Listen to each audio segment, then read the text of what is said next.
Sebelum melanjutkan, jangan lupa subscribe dulu. Terima kasih. Bab 31, penglihatan seperti apa yang Anda miliki. Setelah mengatakan ini, Guo Qisheng memasang ekspresi tunggu dan lihat di wajahnya. Seperti yang diduga, ketika semua wartawan menoleh ke arah yang ditunjuk Guo Qisheng, reaksi pertama mereka adalah tercengang. Ningxi mengenakan gaun berwarna magenta yang terbuat dari renda. Potongan kainnya memperindah pinggangnya yang menawan sementara kerahnya memperlihatkan tulang selangkanya yang indah. Warna ini bahkan lebih sulit dikenakan daripada merah murni dan gaun ini juga terbuat dari renda. Meskipun desainnya bagus, kebanyakan orang hanya akan terlihat buruk atau norak saat mengenakannya. Namun, gaun itu seolah-olah dibuat khusus untuk Ningxi. Gaun itu mempercantik penampilannya dan membuatnya semakin menawan dan cantik, sehingga kecantikannya semakin menonjol. Ketika penata gaya memilih gaun ini untuknya, Ningxi sendiri juga berpikir bahwa ia tidak akan mampu mengenakannya. Namun, ternyata ia salah setelah mengenakannya.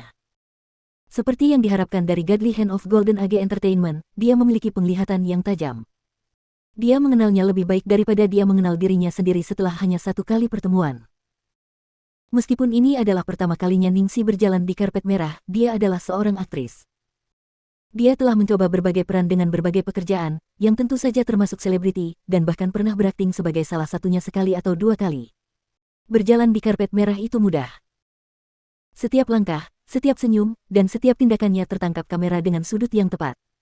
Ia bahkan dapat menunjukkan ekspresi yang paling sempurna. Para wartawan tetap linglung bahkan lebih lama daripada Direktur Guo, dan baru sadar kembali setelah waktu yang lama. Ini Ningxi, aktris yang akan memerankan Meng Changge. Seorang pemula yang tidak dikenal tanpa pekerjaan yang diketahui. Ini, bukankah dia terlalu cantik? Tidak ada kata lain yang bisa menggambarkannya, dia sungguh cantik. Sekarang mereka menyadari mengapa ekspresi Direktur Guo tidak terlihat benar ketika mereka terus-menerus bertanya tadi. Sungguh konyol bertanya apakah Jia Qingqing atau Ningxi lebih cantik. Di hadapan wanita cantik seperti Ningxi, bahkan bintang muda, cantik, seperti Jia Qingqing hanya akan menjadi wajah biasa di antara kerumunan.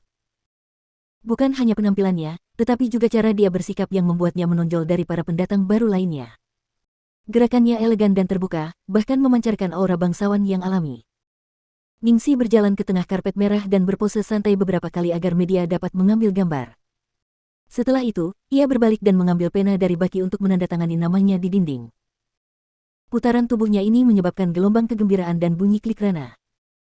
Gaun itu dirancang untuk memperlihatkan bagian belakang, dan itulah salah satu alasan mengapa penata gaya memilih gaun ini pada akhirnya. Tulang belikat Ningxi sungguh sangat indah. Itu adalah bagian yang paling memikat dari seluruh tubuhnya, dan akan sangat disayangkan jika tidak dipamerkan. Kebanyakan bintang wanita gemar memperlihatkan belahan dada untuk menarik perhatian saat berjalan di karpet merah, tetapi Ningxi mengambil cara lain, mengangkatnya di atas yang lain. Setelah menghabiskan banyak gulungan film, akhirnya tiba saatnya untuk mewawancarainya. Para wartawan hari ini sebenarnya cukup menyedihkan. Mereka semua telah menyiapkan pertanyaan-pertanyaan seperti, apakah menurutmu kamu akan mampu memerankan seorang wanita jalang seperti Meng Changge dengan paras seperti itu? Menurutmu siapa yang lebih cantik, kamu atau Jia Qingqing? Kami dengar kamu dipilih secara khusus di luar jalur resmi, apakah ada alasan untuk itu?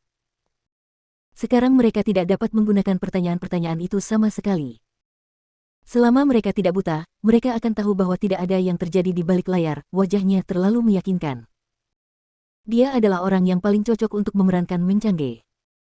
Oleh karena itu, para wartawan harus mengajukan pertanyaan-pertanyaan saat itu juga. Nona Ning, bolehkah saya bertanya apakah gaun yang Anda kenakan merupakan karya khusus dari Karl Lagerfeld? Ningxi tercengang. Apa-apaan ini, gaun ini buatan Karl Lagerfeld. Dia dengan santai mengenakan gaun senilai ribuan dolar. Raja jahat lu, apa yang kamu pikirkan? Namun, pertanyaan yang lebih menakutkan menantinya. Setelah pertanyaan itu, reporter yang sama menyebutkan asal-usul setiap barang yang dikenakannya dan kemudian bertanya, Nona Ning, apakah arter penata gaya Anda? Anda bahkan bisa menceritakan sesuatu seperti itu. Penglihatan macam apa yang kamu miliki?